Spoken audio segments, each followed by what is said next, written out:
You ever just cruising in your 6-4 and then you realize, man, gaming kind of poo-poo now. Like it garbage. You know, it's just not good right now. Mainly multiplayer experiences. They're making progression meaningless in favor of the battle pass. Whoa! And in my experience, I just haven't played a lot of games recently that made me want to just grind it out. So I'm just gonna think of and brew up some sick ass ideas to, like, I don't know, get my creative juices flowing, but also maybe you might watch this and be like, hey, I'm gonna steal that idea. And I just ask you, please give me a job. I need money. What I got for you today is a skyscraper battle royale. Yeah, I have a few battle royale ideas.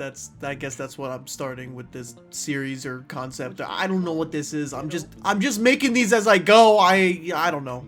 I honestly don't know. I don't know what the point of this is. Now, skyscraper, I'm envisioning like Rainbow Six Siege. You know, that's the type of gameplay, first-person tactical, you know, stuff like that. It's BR, so you're in a skyscraper. 30 to 40 floors, maybe more, I don't know. 30 to 40 might be too less, but like I think 100 floors would be way too many. Every floor, you know, maybe like preset floors, like this is a restaurant, this is a cafeteria, this is a hotel living region, this is a village in Costa Rica, like anything of this manner, construction site, the back rooms. But every match you jump into, it's a different building with different floors, and the floors are moved. The skyscraper themselves, you know, of course, you generic square, you know, map thing, but also like an octagon you could do, or some weirdness, you know, like the Dubai, giant ass skyscraper. Probably not use real locations. You know, I think people would be weirded out by an Empire State Building in it. I think it'd be cool, but there's reasons that I'll let you figure out later why people may not be happy with that sort of idea. But also Modern Warfare 2 2022 has been having problems with real life locations resembled in maps, like the museum map. I think it's in LA, and they also have a hotel map and a race map, like Formula 1 or something like that. I don't know, but people are like, hey, hey, Activision, what the, you don't own that beat. Something you could totally do though, which would be money, you greedy bastard, is a Die Hard crossover. You know, you could have John McClane and Carl Winslow as like game announcers, or maybe even characters, or maybe their outfits from the game or something. Also, you could definitely have like, either you could do the whole building from the first movie, which, I don't know, but you could totally do floors from the movie, like scenes from the movie, and like just floors that resemble the area. You know, that'd be pretty cool. Also, a message to Bruce Willis, it is a Christmas movie. Also, why are you bald? Now, because of the Apex Legends, I personally enjoy trios a lot, more than squads. That's a personal thing. That's just me. Apex made me really like that idea. But I envision this to be trios. But it could definitely work as squads of 4. Definitely would work. Duos, I think, would be pretty sick. But now, solos, on the other hand, I don't know, I'm conflicted. Either it'd be the worst, most campy, rage-inducing experience of all time, or the most competitive, most tense, most blood-pumping, heart-playing. Check your motherfucking quarters, guys! A good baseline would probably be 60 players. 100 might be crazy, but it perhaps could be the greatest flow of a game ever. How the game start would be you spawning in a building on a random floor. It's just chaos, like shipment, you know, just death left and right, but that's just the beginning of the game, and that's just on your floor. Once your team survives the floor, it's just silence. Nothing. Is there a team or a player looking close? Are we moving up, down? Is there somebody around?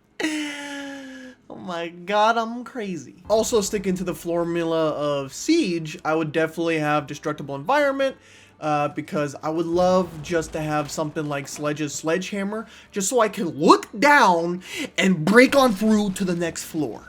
And it doesn't have to be a sledgehammer. Maybe the default is a sledgehammer, but you can, you know, cosmetics. It could be a long sword or something, or whatever your mom keeps in her nightstand. These types of items I would view as an ultimate, but not so much like Overwatch or Call of Duty, but more like Siege, where you just start the match with it, perhaps using it, you know, run out of its equipment, or, you know, it deteriorates, it breaks or something, and that would be the loot that you find around the map. Maybe, you know, ammo, maybe a special gun here and there, but for the most part is crafting material. These crafting materials, you go to a crafting bench used as a buy station. There you can repair your ultimate, armor, or craft items like you found a towel and a bottle and some gasoline, and boom, you got yourself a Molotov cocktail.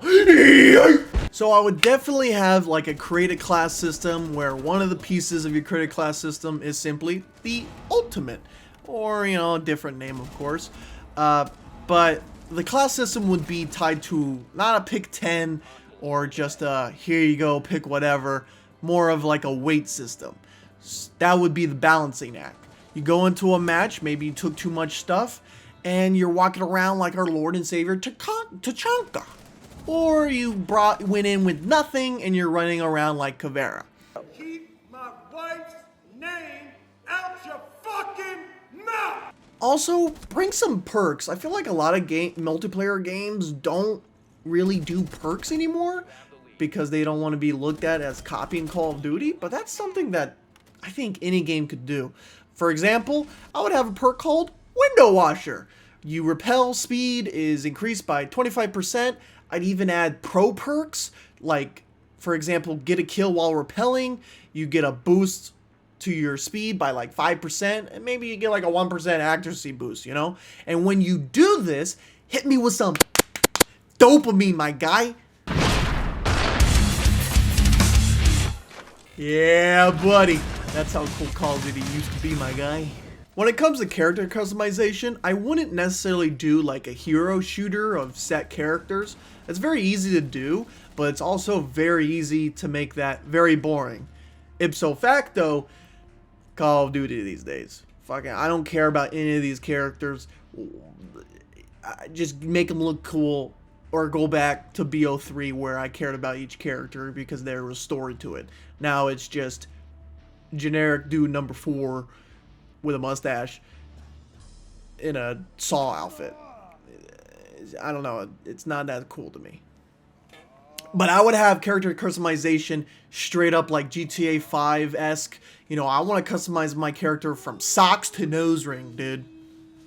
Freaking give me a snake tattoo on my forehead. Ugh. The circuit mechanic, you could easily just do gas entering a room, and, you know, that would add a gas mask mechanic, but I think that'd be pretty boring. Something that would make it more deadly and fun and dynamic with destructibility to the map is fire. Burning through the whole building, fire starting at the top of the building, or, you know, or just higher above and then lower, and then slowly increasing until you find yourselves on a floor in the middle all together, and that's the final circle, is a floor. But Austin, how do you come back when you die? I got that figured out too. Well, okay. Let's walk through a hypothetical match. Start the game, your team spawns on a random floor, and you lose the shipment scenario with the chaos. Your whole team dies. Back to the lobby? No. Each player has one stock.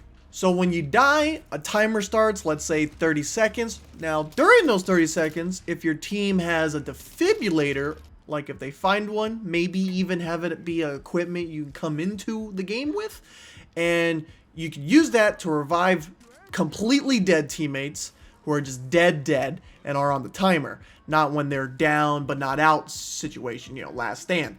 When they're completely dead, they can be brought back with a defibrillator, like Left 4 Dead, and that keeps your stock. You get to keep your stock because you were revived. You didn't use your stock. Now, if that clock hits 0, you then, you know, we're dead.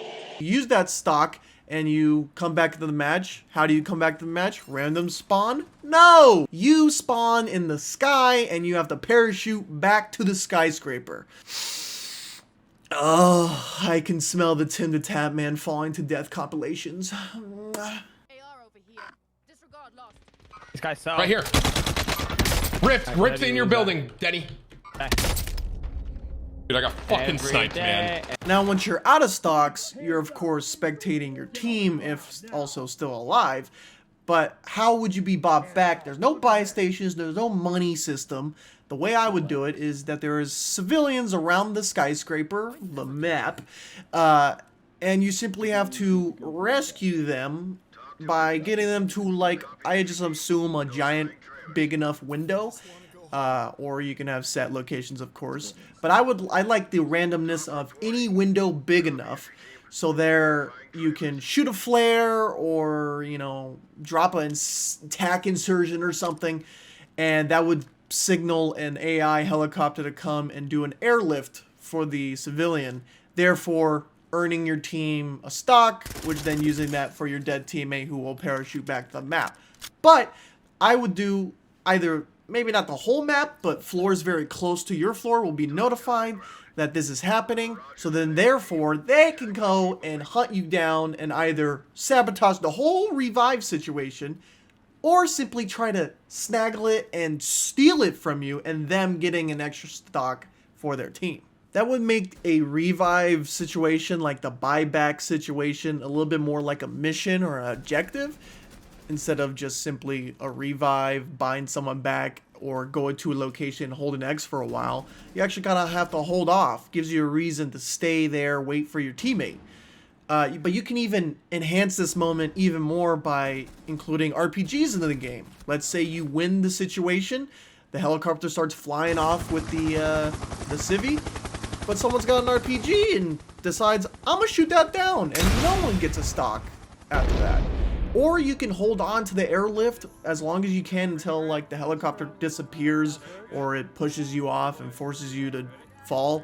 From there, you could just parachute back to the skyscraper and, you know, strategy, you know, like, oh, I'm gonna fall down to 2 floors below and we'll regroup there. You know, like, I don't know, that's dope as shit to me. I'd also include some AI enemies, like SWAT teams or, like, just thugs that rappel into the building or something. I would have them be grunts though, like stormtroopers, basically birds in Hunt Showdown. Pretty much just a distraction and to be able to let other players know, like, hey, something's happening here, let's go investigate, therefore fight happens, you know. I feel like that would maybe help with camping situations, but also camping is a legitimate strategy, even though at times I fucking hate it. Now, I would also include bosses, like juggernauts or simply Tachanka. Taking hold of a section of a map or of a floor, or maybe even an entire floor if crazy enough, but I would assume like a giant room on a floor. Perhaps protecting civvies or just loot, high-ranged loot. Maybe you kill the boss and he drops a LMG XM8 modified with a grenade launcher. I don't know, give a reason to fight these guys. An extra reason to fight these guys I would add is, of course, experience. Progression! Something a lot of games these days are pulling away from, which is really irking me. I don't like these seasonal levels and these I can prestige whenever I want, I gotta wait till season 2 comes out. I think that's just boring, and it doesn't even make me interested to grind whatsoever. That kind of killed Cold War for me on the multiplayer side, because I hit max level and it's like, oh, I have nothing to do now. I'll just play zombies the whole time. But what I would do is, of course, have the game have like a regular leveling up system, probably max out at 1,000, really easy, just as a totem pole to show like, hey, this guy plays this game a lot. But also, I would have your individual character also have a level. I would say max level 30 with 10 prestiges, give a bunch of benefits to prestiging and leveling up your character. Also have multiple characters. And I would even add a hardcore mode where maybe, you know, less floors, less players. And if you die, your character isn't permanently dead, but maybe like locked to a timer, like they're in the hospital for 30 minutes, or they've been captured by the police, so they're in prison for an hour. You know, this mode could be more like Tarkov or DMZ in Call of Duty. Maybe have a lot of story mode elements. One last thing to add to the boss's grunts AI system is, let's say there's the boss and he has a bunch of grunts with him, but no one ever went to go hunt him down or go to their floor to take all the loot or whatever.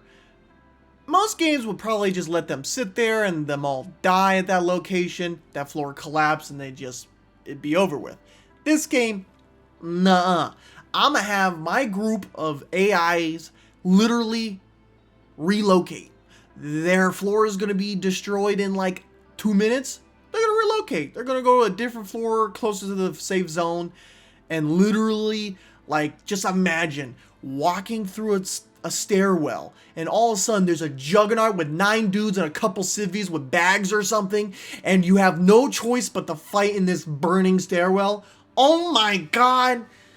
Yes, hello, GameStop? I would like to buy all... wait, what? Someone already did this bit? Thank you for watching. That's pretty much all I got. I actually started writing this while high, and sober me was like, I gotta finish this somehow, so I kind of did. Thank you for watching again.